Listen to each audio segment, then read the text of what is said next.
J'ai nagé dans la mer pendant 3 jours et 3 nuits, alors que j'étais sur le point d'étouffer. J'ai enfin refait surface. Je me suis empressé de reprendre une grande bouffée d'air, puis j'ai tourné la tête, et j'ai aperçu mes camarades par surprise. Cependant, la mauvaise nouvelle était que les 2 camarades accrochés à un flotteur étaient déjà à l'agonie. J'ai immédiatement regardé autour de moi, en plus des débris de l'avion écrasé. J'ai également trouvé 2 kayaks, alors je les ai ramenés vers nous, et j'ai réussi à sauver mes 2 camarades en les faisant monter à bord. Mais contre toute attente, une expression inquiète est apparue sur mon visage. Tout autour de nous, il n'y avait que de l'eau. Aucune trace de terre n'était visible. Cette zone maritime était en plus un champ de bataille entre le Japon et les États-Unis. Les chances d'être repérés par une équipe de secours étaient extrêmement faibles. Jack et Tom furent immédiatement envahis par le désespoir. Nous pensions que nous allions mourir ici. Pourtant, ma façon de voir les choses était totalement différente. Je croyais que tant que nous étions vivants, il restait de l'espoir. Pour survivre, j'ai inspecté les provisions du kit de survie. J'y ai trouvé non seulement 2 morceaux de chocolat, mais aussi 3 bouteilles d'eau minérale. Tant que chacun mangeait un petit morceau de chocolat par jour et buvait une petite gorgée d'eau, tenir 20 jours ne poserait aucun problème. C'est ainsi que nous avons dérivé sur l'océan Pacifique, en attendant une occasion d'être secourus. Lorsque la nuit est tombée, la température a chuté brutalement. Au moment de dormir, nous ne pouvions que serrer nos bras contre nous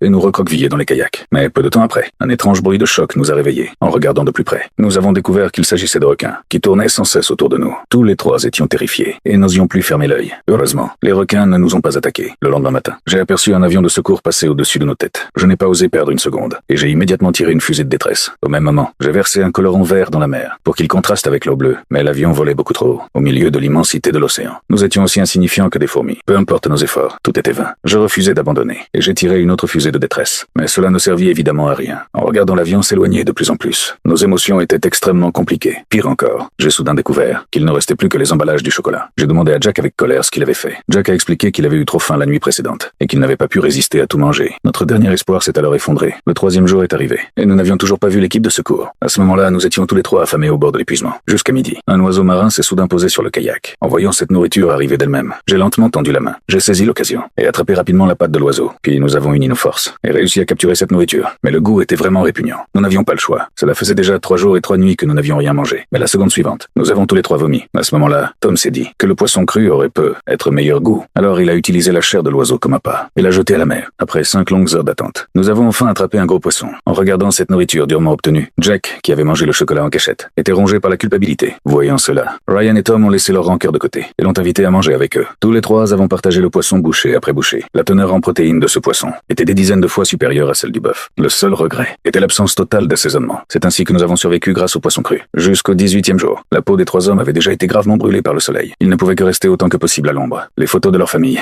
étaient devenues leur unique soutien moral, et nous donnaient la force de continuer à vivre. Quand la nuit arrivait, face au magnifique ciel étoilé, je n'avais absolument aucune envie de l'admirer. Pourtant, le calme précède toujours la tempête. Très vite, les wagons rugis comme des bêtes sauvages, et se sont abattus sur nous encore et encore. Je ne pouvais que m'agripper de toutes mes forces au kayak, et prier pour la protection divine. Le ciel semblait réellement avoir entendu nos prières.